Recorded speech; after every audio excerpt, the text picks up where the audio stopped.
Welcome to a CCC Town Hall. I'm Christopher Keneally, host of CCC's podcast series, Velocity of Content. It's Wednesday, 27 October 2021, and our program is looking at the new UKRI open access policy. Over the next hour, you will hear from an author of that policy and from a panel representing stakeholders in publishing and research institutions. Most importantly, we will take your questions. If you need to find out what the new UKRI open access policy may mean to you, please add your voice to this important community open forum from CCC. I'm in Boston, where today a nor'easter with lashing rains and powerful winds has brought down massive trees and flooded coastal areas. Powerful storms like the one outside right now may alter the landscape and sometimes even can redraw the map. The weather in scholarly publishing over the past decade has been just as stormy. Open access, transformative agreements, funder mandates, government policies, Plan S. These elemental forces are reshaping the research and publishing environment. The wind of change are really blowing a gale out there. In August 2021, UKRI, a non-departmental public body of the Government of the United Kingdom, that directs research and innovation funding, published the single open access policy for research publications, following consultation with stakeholders that began in 2018. According to UKRI, the new policy aspires to being as easy as possible to follow, providing sustainable support for open access and better value for money, encouraging the development of new models of open access publishing, and supporting the adoption of open access in the UK and internationally. For our program, UKRI's Head of Open Research, Rachel Bruce, will first outline the policy and highlight key changes for publishers and researchers. Other CCC Town Hall guests today include David Prosser, Executive Director, Research Libraries UK, and Roz Pyne, Global Director, Research and Open Access, Bloomsbury Publishing. Joining me now is Rob Johnson, Founder and Managing Director, Research Consulting, who will lead the discussion. Welcome to the program, Rob. Thank you, Chris, and it's great to be with you. I can also see a lot of comments coming in on LinkedIn already. I hope most of you have managed to find the unmute button at this stage. And yeah, really good to be here and to have such a fantastic panel to walk us through the UKRI open access policy. So it really falls to me just to do a little bit of scene setting. I'm a consultant, so I'm in a sense a non-aligned observer looking at some of the developments with funding, with publishing, with libraries that our guests will talk us through later on.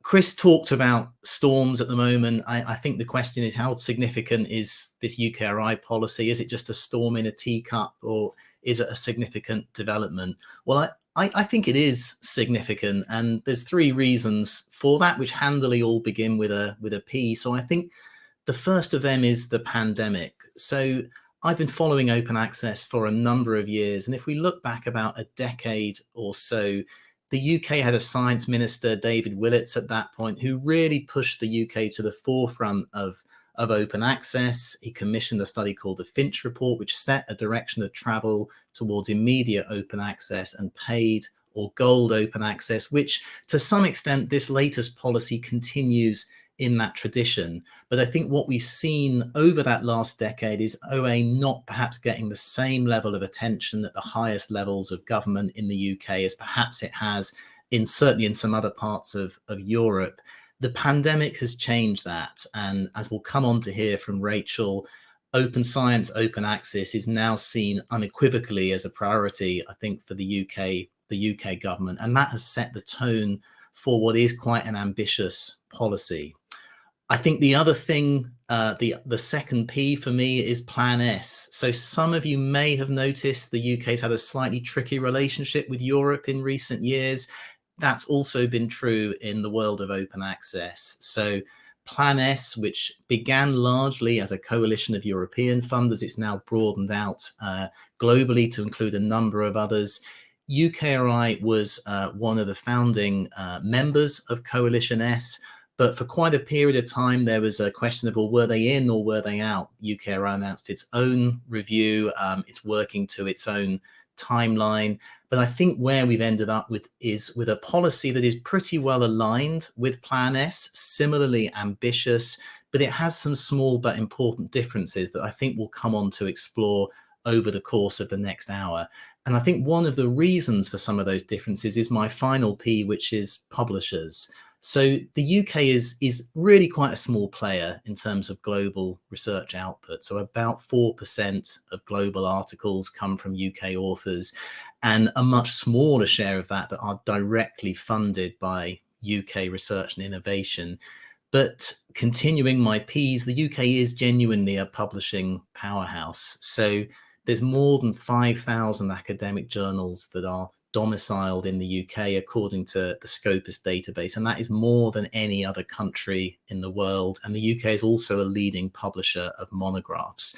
So what that means is there's an unusually close relationship, I think, between publishers and policymakers in the UK, because publishing is a really significant export industry.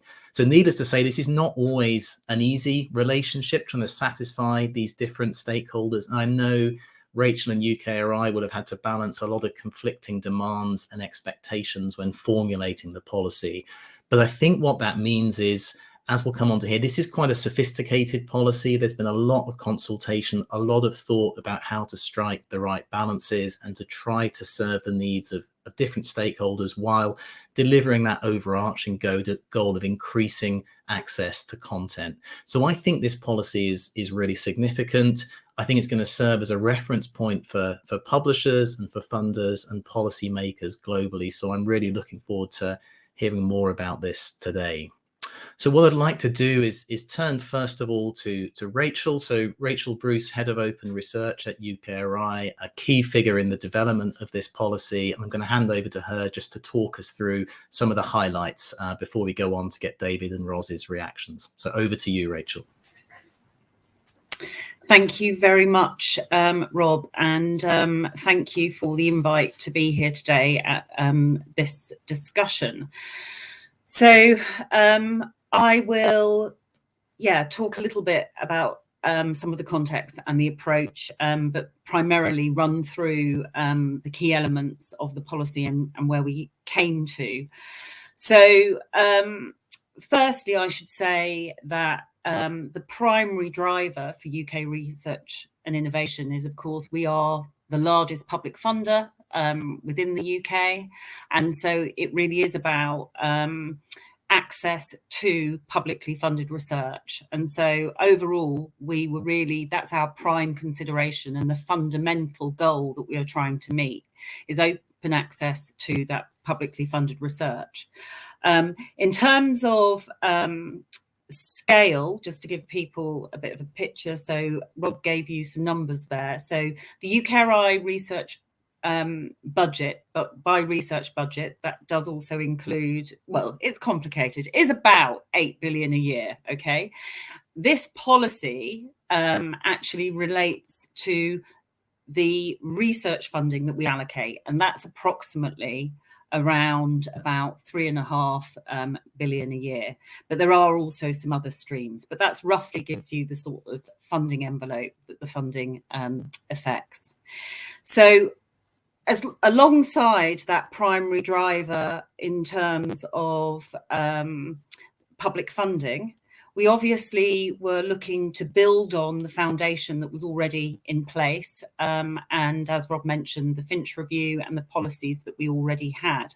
So within the UK, we had, and we still have at the moment because it's still in operation, the Research Council's UK open access policy. And also the Research Excellence Framework has an open access policy. And through that, we've seen an increase in open access. But our goal within the Research Council's UK policy was to achieve immediate open access and to achieve it at a faster rate than we had. So in a sense, when we were starting out with this review and to formulate a new policy, we were building on that, but really trying to meet that goal of immediacy more firmly than we had before. I'm not sure if my slides are actually showing. I can't see them. Right. Okay. Sorry about that. So alongside the goal that we were trying to meet is also there we are working on a policy for the research that we fund, but there is also a government drive towards open science. And it was actually last year in July, the R&D roadmap was published and very firmly stated that there would be a mandate for publicly funded research within the UK, and that the government sought to support that mandate.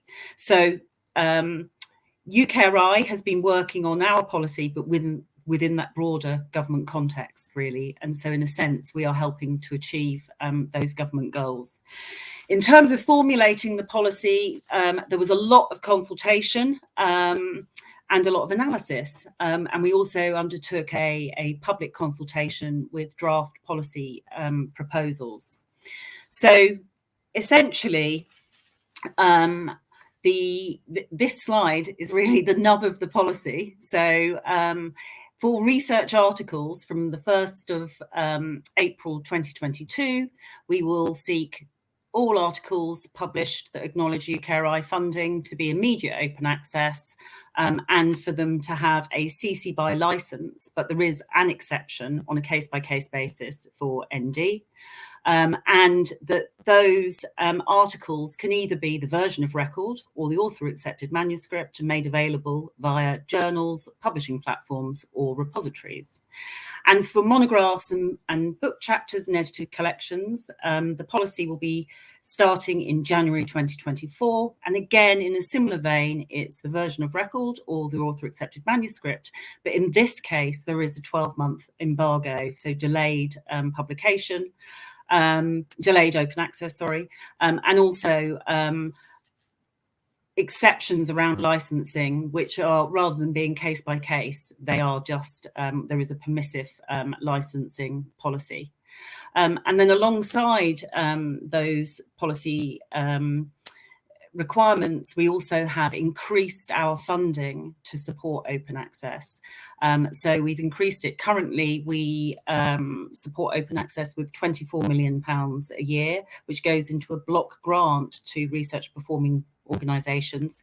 With the new policy, we have increased that to a maximum of 46.7 per annum. And of course, there is a new element here because we've introduced monographs for the first time. And there'll be an earmarked amount of 3.5 million for monographs, and the rest allocated to articles. Most of that going to research performing organisations via a block grant, but there also is support for supporting actions, which will come out of that sum. However, that was really one of our key considerations. So in setting the policy, I would say, as well as that goal of immediate open access, we really wanted to consider affordability and the issue of sustainable open access, and that's sustainable for research performing organisations, but also taking into account sustainability of the publishing sector. Hence, I think that did drive some of our decisions around increasing the funding allocation. But also our considerations around the terms and conditions for our funding. So as well as the consultation throughout the review period, we started to see the increase in the take-up of read and publish agreements within the UK. And that became really quite significant. So I think when we went out to consultation, there were a couple of read and publish agreements in place. By the end of the consultation, the majority of large publishers within the UK had one of these transformative agreements in place. And there were also smaller publishers starting to put those agreements in place. So on that analysis, looking at that change in the landscape, it seemed clear that these were feasible and that the publishing industry was seeing them as feasible, and research performing organisations were seeing them as a preference as well. And we could really see that they were helping to drive standards and to control costs. So really meeting that affordability goal and helping to meet the goal of sustainability. But importantly, all the choice. So, and again, so looking at the ability for publishers to have choice, which is one reason why the green option is supported, but also looking at the scalability of these agreements. And so alongside the policy, we have also, one of our supporting actions is to fund JISC, which is our negotiation agency within the UK, to scale up agreements for the diversity of publishers, as well as looking at the different research performing organisations and their requirements, because of course there's large and small. So finally, if we move on to the final slide, just to give a bit of an overview. So I've mentioned the key start dates, but where we are at the moment, I know there is a lot of detail, and I can see that there are questions already about some of those. And we are now working on the implementation planning and the processes around the policy, primarily focused on articles because of the 1st of April 2022 live date, but also taking into account, of course, the priorities around monographs. When the policies go live, we will seek to have in place almost an ongoing monitoring and evaluation and continue engagement with stakeholders throughout the policy course. And that's really to understand progress, to understand unintended consequences. And I think critically, my point here is just to say that we do intend within 2 years of policy start dates to review progress, just really take a pause and an opportunity to see how things are going. That is not intended to be a review of the scale that we have just undertaken, far more assessing patterns and seeing whether there are any modifications that are required. So I hope that gives an overview of our main considerations and the main aspects of the policy that we have resulted on. Thank you. Thanks very much, Rachel. That's a really helpful overview, and I can see some questions and comments coming in, so please do keep those coming over the course of the hour. We'll pick them up in the panel discussion. I mean, I'd just like to, I guess, pick up on a couple of things that you could maybe comment on for me, Rachel. So as you mentioned, it was a very significant consultation exercise that you went through. I think this has kind of been about 3 years in the making, this policy. Could you talk us through, what actually changed as a result of the consultation? So I think the early draft of the policy, it didn't seem to shift enormously between that and the final version. But were there any particular areas where you made changes, or you would say you listened to feedback from the stakeholders? I think, yeah, there were a number. Some of them may seem, I suppose, not so significant, but I will say that we definitely saw strong support actually for the 12-month embargo on monographs and books, and we're really not sure when we went out. Yes, that was our consultation position, but it was really important to hear what the reaction was to that and whether it was feasible. And I think largely, whilst we heard there were still challenges, we could see that it was feasible, and on balance, that seemed to be the right shape of policy. There was also quite a lot of feedback around licensing. And again, we made some changes around the licensing for books and monographs in light of that. And I think probably it was through the consultation, but also, as I say, around other patterns and directions, as I mentioned, with transformative agreements, and actually being able to see how those were being taken up. And you know, it was quite clear that in actual fact, more institutions were signing up to agreements than had previously. So you could actually see increases year on year. And whilst you might not be able to see real savings, although in a couple of agreements there are, you could see increases in open access within a controlled funding envelope. So I think that did really, you know, inform the funding policy. So I think those were the main things I would point out. I'm sure there's far more really, because it was a lot around I suppose nuancing of the policy, and but overall our proposals were supported, strongly supported. So hence why it wouldn't look like a radical change from those that we had put out, that were already built on evidence and consultation, because it was in phases. Thank you. I know there's a couple of comments saying it'd be really helpful to have copies of the slides. I think particularly the timeline is a really helpful visualization. Are they available publicly already, or is that something we can share after the event? You can definitely share that with delegates, yes. Okay, so we'll make sure we add that on LinkedIn, or we do circulate that. Thank you. I guess one other question just before we move on to get David's reaction to the policy. I mentioned the pandemic at the start of this, and you know, clearly that happened in the course of going through your deliberations.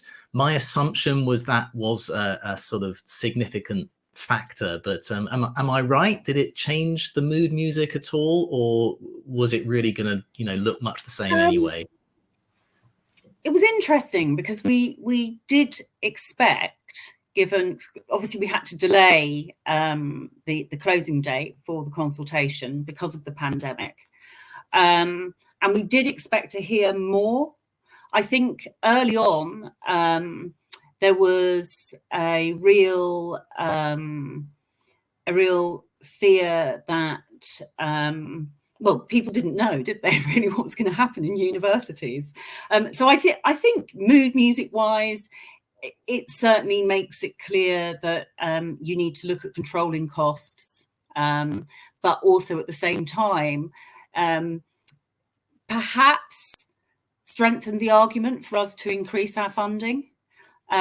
Certainly, in discussions around the policy, and this is, you know, a small thing, the data access statement, we certainly had a lot of stakeholders, and actually within our governance structure, people raising the requirement for open data and sharing of data, which I think at one point people felt that this was a little small bit in the policy, but it certainly was quite interesting how that link between the article and the data seemed to come out far more in discussions as we moved through.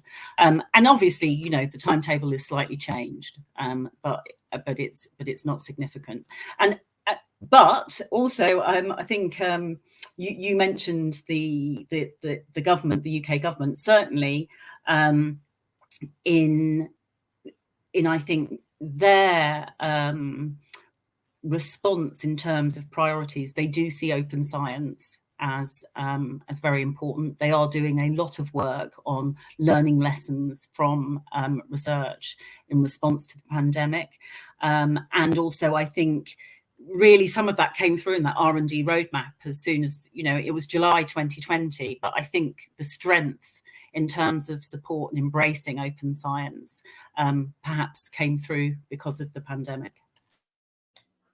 Thank you. And I can see the questions are flooding in, and we're going to come back to some of those. There's quite a number on funding, perhaps inevitably, so that's something we'll look to revisit as we move to an open discussion later on. I'll just thank Rachel for the moment, and what I'd like to do now is turn to David Prosser. David's Executive Director of Research Libraries UK.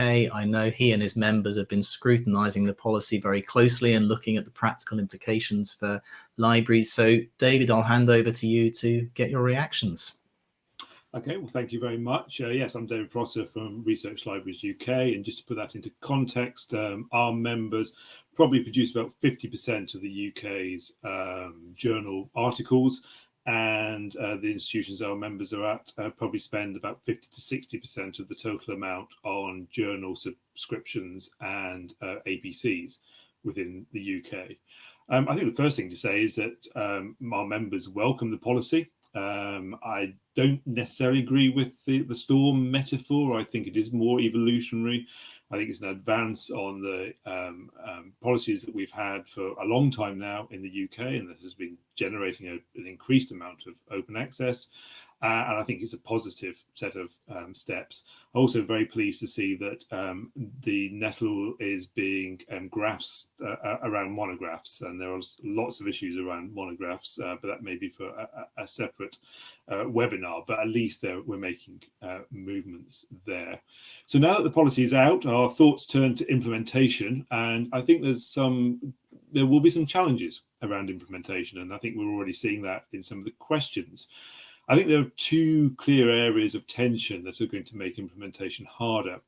The first is to do with relationships. So the UKRI policy is on institutions. That's where the relationship is based. It's between the funder and the institution, the university in most cases. And that's clear and unambiguous. The other relationship that's at play here is between the author and the publisher. And that's a separate relationship, and those two are not always aligned. So in an ideal world, before an author submitted a paper to a publisher, they would go to their research office or to their library, and they would say, we want to submit this paper, will we be compliant with policy? And the research office or library would say, well, you will be if you do X, Y, and Z, and that would happen and everything would be fine. But often there isn't an intervention with the author before they submit the paper to the publisher.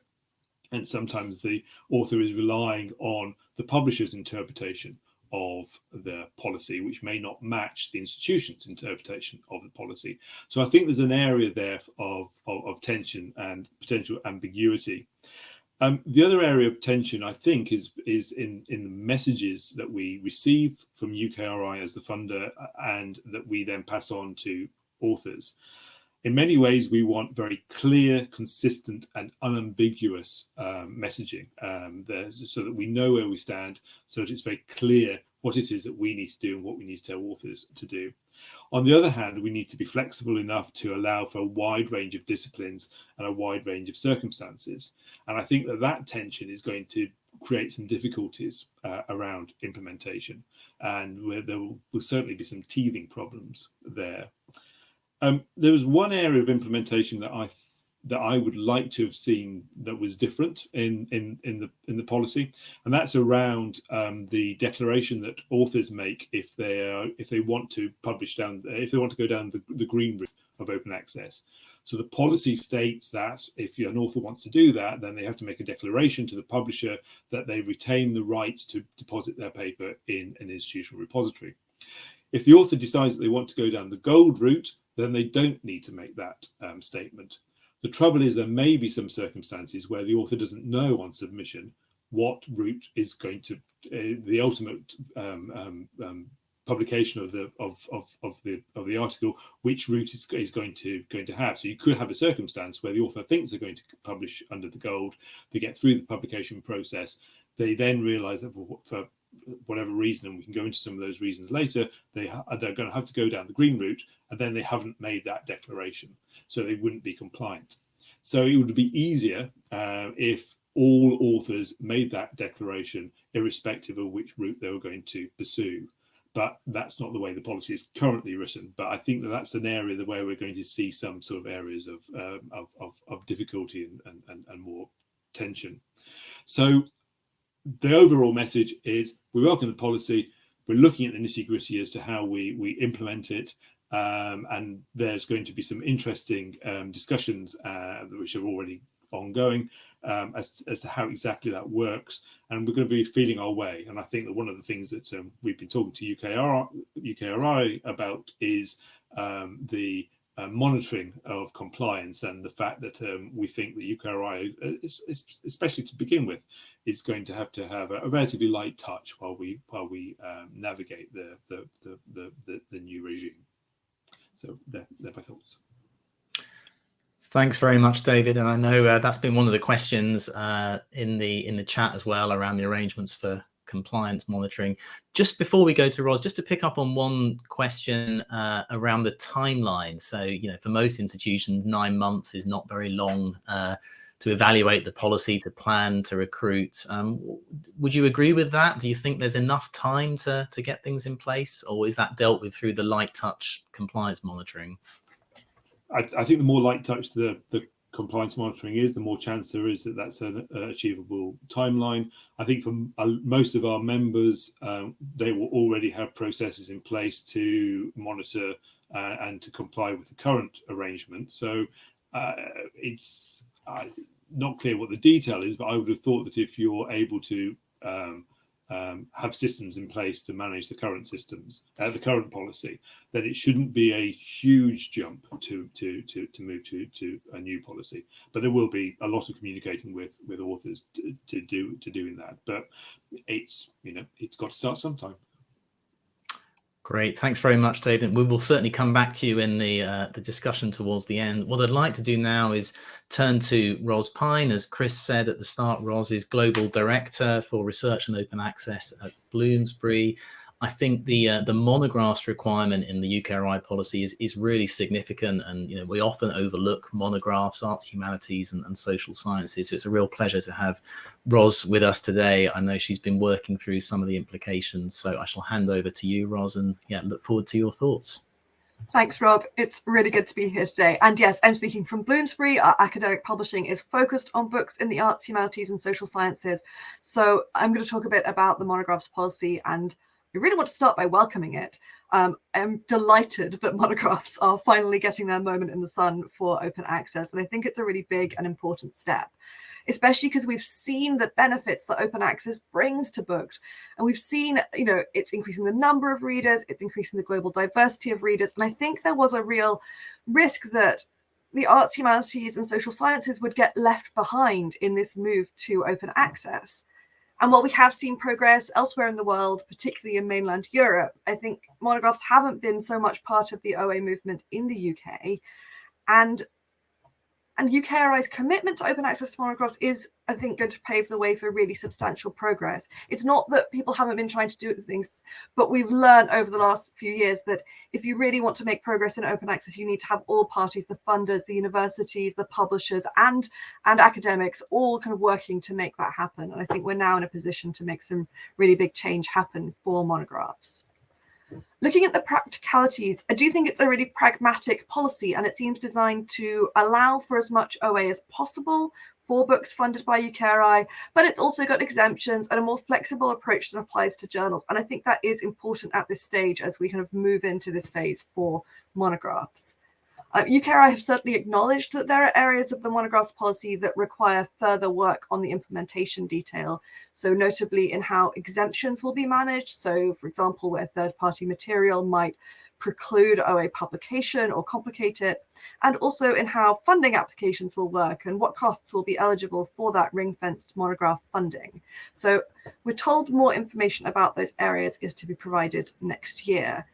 To my mind, there are some other areas of ambiguity sort of throughout the policy that it will be helpful to resolve, and I haven't yet heard sort of flagged up as being sort of to resolve. So I would hope these will come to these.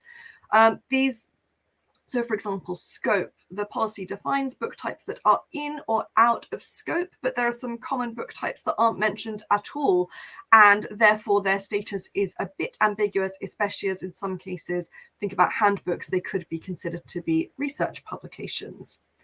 I think there's also ambiguity around, to my mind, doctoral theses. So these works are stated to be exempt, but UKRI encourages them to be made open access. So will they qualify for funding? How is UKRI expecting them to be made open access? And we are already starting to hear some concerns from authors with whom we're currently contracting works for publication in 2024 and beyond. And actually, in many cases, the policy does already address these concerns, and it's simply that it's taking time for the details to be understood. But where aspects of the policy are still to be confirmed, or the implementation are still to be confirmed, and we're currently not able to provide clarity to authors, I think that does create sort of anxiety. And so the sooner we can resolve those ambiguities, the better, and the better the policy is likely to be received. UKRI certainly has had a very consultative approach, and I think it's critical that that continues as we move into this implementation phase, especially since we're at such a new stage for monographs. So to my mind, we need to make sure that the policy is implemented in a way that it works for monograph authors. I think it's important that the policy processes fit around standard practices and timelines for researching, writing, contracting, and publication of monographs, which do differ quite substantially from article workflows.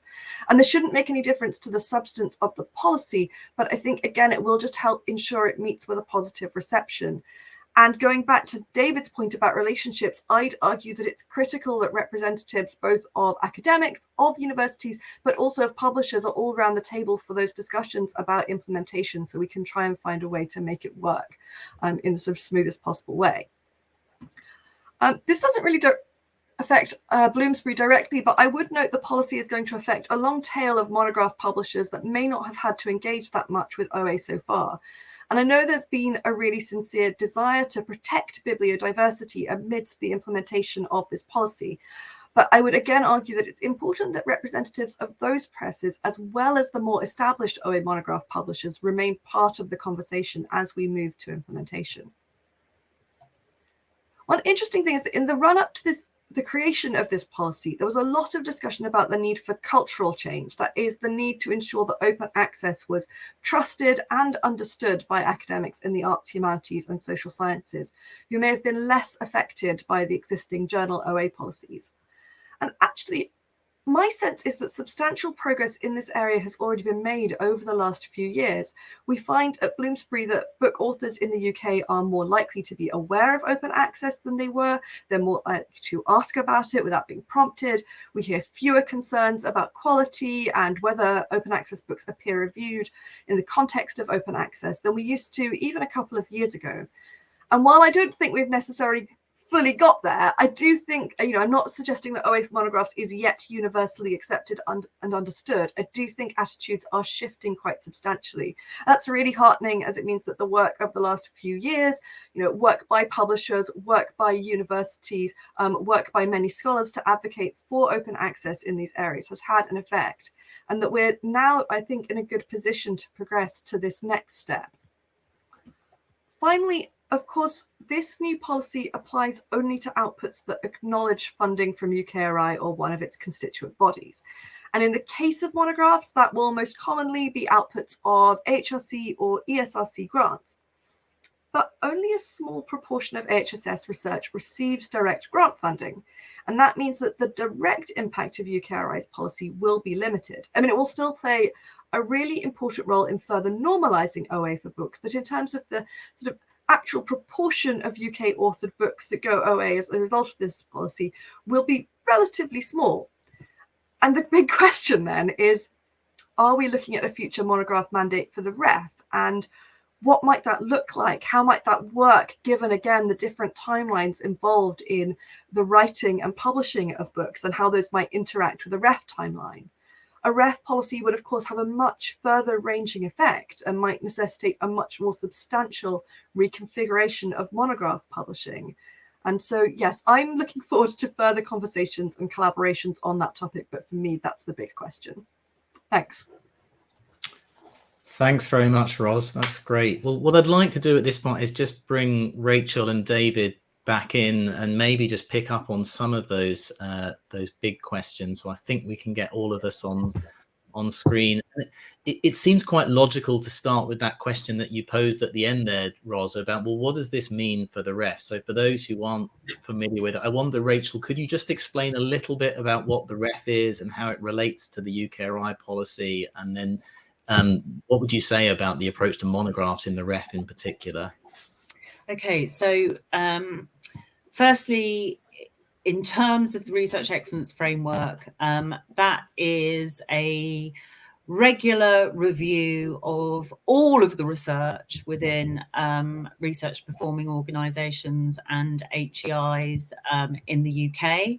And it looks at research produced within those organisations that is UKRI funded, but it could be funded by anybody. It may also be unfunded research, or as some people call research unfunded and supported by the institution in other ways. So that exercise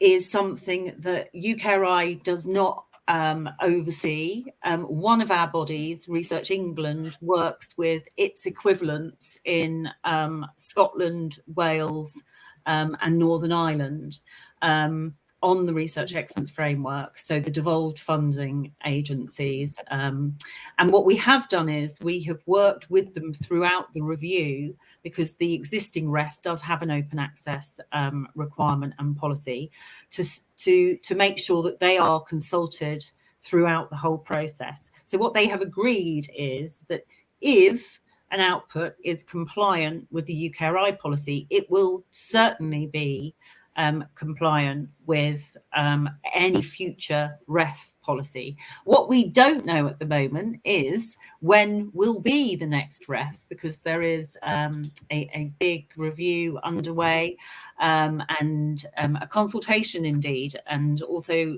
there'll be consulting on the timeline for that. So we won't actually know the timing of the next Research Excellence Framework or however it's named until later in 2022. So that will be when we will know what that timing will be. In terms of, I think Ros really said it, you know, when you're looking at the Research Excellence Framework, you're looking at a far broader scope, and it is going to, you know, the UKRI requirements are bound to be more restrictive, I would say, than the requirements within the Research Excellence Framework. Okay, thanks very much, Rachel. So, I mean, David, I'd just like to come back to you. So you talked about some of the challenges around the lack of intervention and so on. It'd be good just to understand that a bit further and get perhaps Rachel's and Ros's reactions to that. Can you elaborate on why that is such a challenge and what the implications might be? There is nobody in either the library or the research office who necessarily knows when a researcher is about to submit a paper to a journal.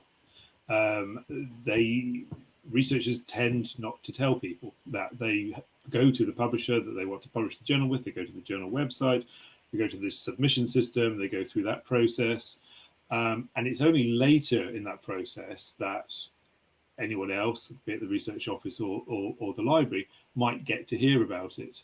They might get to hear about it if there's a problem, if for whatever reason there's some confusion or ambiguity about maybe the licensing terms or such like, and the author comes to get some help. But in the normal course of events, in the normal processes, that there isn't a direct intervention. So if you're trying to raise awareness with authors, you have to broadcast. You have to tell everybody what the new rules are, and you have to keep on telling them all the time, because really it's like all communications. You're most receptive to a communication, you know, at the moment when you want to hear it, not necessarily when you're thinking about other things. So trying to work out how we ensure that all of our authors know exactly what it is that they have to do is, you know, over the next 5 years of or however long this policy, you know, keeps going for forever, is going to be a challenge, especially in this period over the next few years, where it's changing from the current policy to the new policy, when it's getting tighter, when maybe some of these issues around whether or not they can get an exception on the licensing terms, whether or not they need to make a statement to the publisher about retaining rights for the repository. if they're going down the green route. So yeah, there's a difficulty there, and as I say, some at the point of submission, where the author is going to get their information from is from the publisher, and we know that there are times when the publisher's interpretation of the policy does not always match either the funder's interpretation or the institution's interpretation. Sometimes the publisher can give a more narrow definition that maneuvers the author down to a certain route and doesn't give the full range of possibilities. So that can be a problem, and we've seen that before. Okay, thanks for clarifying that, David. So I guess, Rachel, there's a number of issues, and there's a number of issues in the comments as well, which are just around the kind of logistical implications of, how can we make sure this is applied consistently. There's lots of sort of questions around the scope, around will authors be aware. I guess rather than trying to address all of them individually, how will you approach that question of compliance, given I think we can all see there will be quite a lot of cases where this doesn't happen 100% of the time, at least in the early stages. How would you respond to those concerns? Yeah, so I think the way in which we are planning to undertake the monitoring and evaluation, which as I said, we hope to have something which is, as far as possible, ongoing, and that doesn't necessarily mean that this is compliance monitoring. Some of it is just monitoring for progress in open access and to understand how things are progressing and whether or not there needs to be more support, etc. But with the compliance, I think the approach will be we do not intend to continue with those reports that we currently receive, where everything is down at the individual article level. We intend to have far higher level reporting, and also the approach is always that you're looking really at patterns, and you take into account feasibility. So it would only really be where there is something which, let's say, is a systematic issue, that you would ever be looking at us making an intervention which would come under that label of sanction. Overall, our approach is always going to be about being reasonable and proportionate, and as far as possible automated, and as far as possible we're looking to lower any bureaucracy around that. And of course, some of these issues, if it is something that, in the first 6 months we're going to have teething issues, we will take those into account in any monitoring and evaluation framework.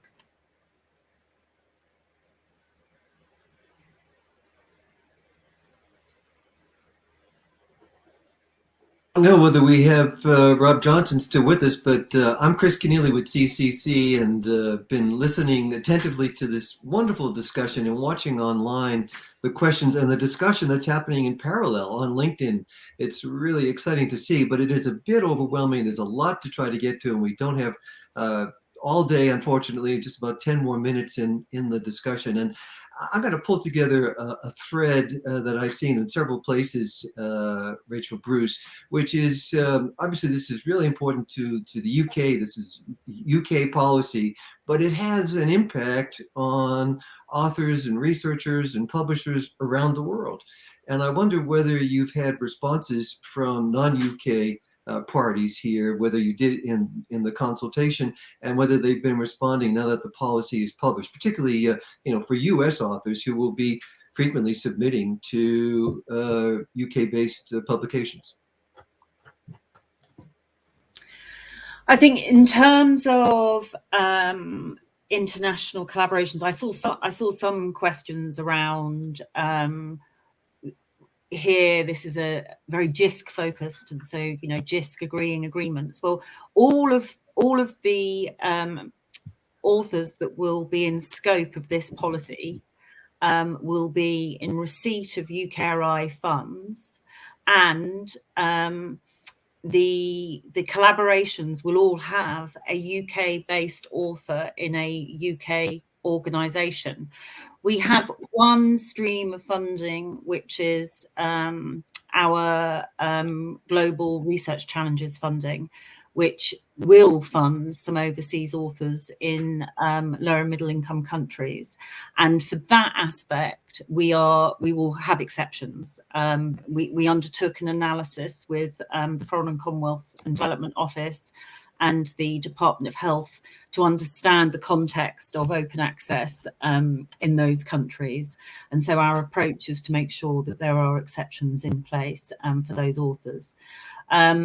In terms of your broader question, we haven't really been hearing that much from authors in other countries. So that's a short and sweet answer to yours, but hopefully the other aspects looked at it with a slightly wider lens.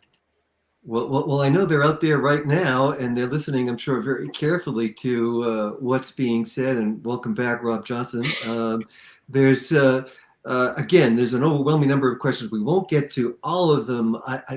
It's a philosophical one, but I was really interested in what I believe was Ross Pyne was talking about, the cultural change that has been underway, even along with the policy changes, and those are parallel streams, but they have to both at some point meet, and I guess that's what we'll be seeing as time marches on here, and as this balance that David Prosser spoke of between the need for clarity and the need for flexibility. All of that is going to make for a very interesting story in the coming months and years.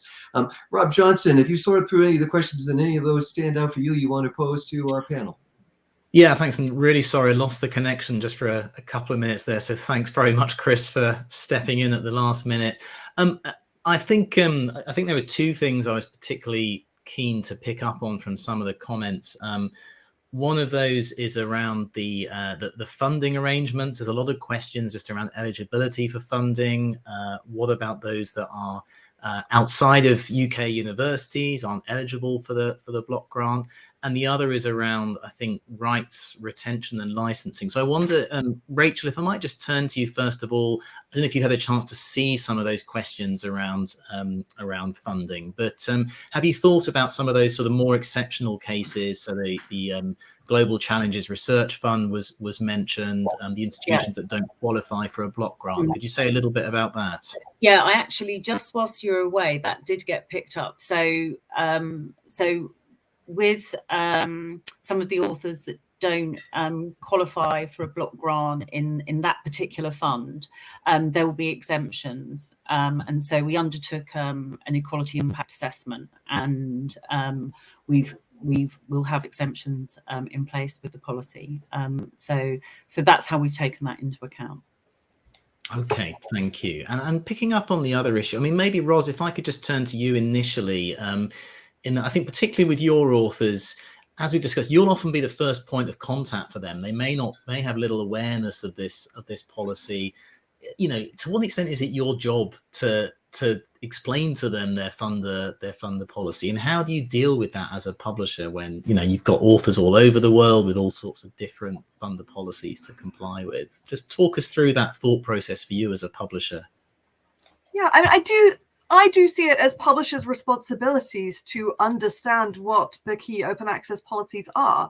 I mean, I'm a bit of a policy nerd, so I'm the one who'll be kind of going, no, but Horizon Europe says this and Horizon 2020, but I mean, and absolutely, we're not going to expect authors to understand the detail of all of this. And I think it's also good practice to then also encourage authors to go and speak with their research office or their libraries. And we will also do that. But I don't think it would be responsible of us to not have a good understanding of those policies ourselves and we need to be able to explain to authors what their options are. If they want to publish with us and they're funded by a particular person, this is what you can do. And then authors may also want to go and talk to other publishers and choose which is best for them based on a variety of factors, which will include open access options, but also include a whole variety of other things that may be important to them. So yeah, I absolutely do think it's really critical that publishers understand these policies. And I think that's where for sort of smaller publishers it can be trickier, because you really do need somebody who's in a role like mine, who is able to keep track of all the detail of the changes and understands those nuances, and then can kind of communicate that to authors and sort of support editors in it. And I think we will start to see an expansion, and we are seeing an expansion of those sorts of roles within publishers. Yeah, we have to be on it. It's a crucial part of research publishing these days. Thank you. So I guess taking that a little bit further, I know some of the discussions I've been involved in the library community and some of the comments on Twitter, it's particularly around what's often referred to as the rights retention strategy. I think that's not actually the wording that you've used in the policy, Rachel, that the concern is the policy requires, as David was saying, authors to effectively include some text applying a license to their author's accepted manuscript. It's possible that that publishers may also ask authors to sign a copyright transfer agreement or similar document that to some extent conflicts with that statement. So one of the questions I think on everyone's lips is kind of, well, what happens where the publisher agreement conflicts with the funding requirement? How does that get resolved? It's almost like a game of top trump, you know.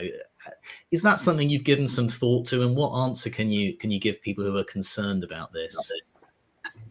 I mean, I think it relates very much to this advice and guidance, I think, and with some of the discussions that we've had with both publishing stakeholders and research performing organisations recently, you know, we're very clear that we've got to be clear about the way in which the policy should be implemented, so then other stakeholders can tailor that accordingly for authors and their researchers. But in terms of, you know, what happens where you may have conflicting advice, if you like, to the author, then from our perspective, UKRI, as David says, it has a relationship with the research performing organisation. There is a grant agreement in place. And so we don't really have that agency with publishers. That relationship is between the author and the publisher, and the author will, you know, at the bottom line would need to look for another option or explain to the publisher that in order to meet their funding requirements, they need to do X, Y, and Z. So I think one of the other issues that David mentioned is, you know, this sort of does take the interaction right up to that submission point, and how do we deal with that? And that's where I see that kind of getting the advice and guidance and working with stakeholders to make sure that authors are informed is really important. Does that answer the question, Rob? I think it does, as far as we can. And I know we're down to the last couple of minutes. David, it looks like David has a comment. Yes, and then we can wrap up. Yeah. Yeah, I mean, to be frank, there is one community that can ensure that there is never any conflict for the author, and that's the publishing community. The publishing community can make a decision that they will accept, you know, if they accept papers that are funded by UKRI funds, then they will abide by the requirements that UKRI have put on institutions. And that is a decision that publishers could make today. Well, I want to ask the indulgence of the panel here to continue just a few minutes over the hour, because there has been such a tremendous discussion and we don't want to end this. We're going to have to, but I think a good place to end it is where I'm seeing some of the last comments, and that is people are beginning to appreciate, everyone, that there's a lot of work involved here. Work for the libraries and institutions, work for publishers, work for the funders, of course. And I want to ask you finally to sort of managing this moving forward, how you see that workload for your particular organization, but also for the groups that you sort of speak for. And Roz, I mean, you start to talk about the need for communication with your authors. It's a new part of the job. Yeah, absolutely. And I think especially thinking about the UKRI policy, it's going to be something that's really ongoing over the next few years. As many publishers have said, we're already signing books that will publish in 2024. So we're having to talk to authors about this is what we know now. And we'll have to keep updating them throughout the writing process, with books that we've contracted to say, okay, well, this is what we understand about your book now, and be able to have the flexibility to convert contracts to open access later on if we so wish, or kind of be able to explain what our self-archiving options are throughout that. But I think there's also a responsibility on publishers to make sure that that knowledge is disseminated throughout, so that individual editors who are speaking to authors are able to explain what the implications of the policy are and help authors sort of understand what their options are at any particular publisher. But it's going to be ongoing, and it's not going to get less complex. And David Prosser, you were speaking about your interest in seeing greater clarity. That's going to be job one for you with this policy moving forward. Yeah, and we've already been with other members of the library community in conversation with UKRI to undertake that. I don't underestimate the amount of work that this is involved, and because I don't actually have to do it myself, I can be a bit blasé about it. But as Rachel said at the beginning, the UK is spending a huge amount of money on research. Our academics spend a huge amount of time and resources writing materials, writing papers. We, spend a lot of time reviewing papers. There's the whole process. There's a lot of work that goes into the whole process. And I think that the gains and benefits that you get from open access and making the material more widely available mean that it's worth that investment to get it right. Right. And Rachel Bruce at UKRI, you did a lot of work to get this policy together and publish it in August, but the work isn't over yet. No, indeed. Yeah. So there is a lot more. There's also, just even if you think about it, we also have to change our workflows within UKRI to manage the policy.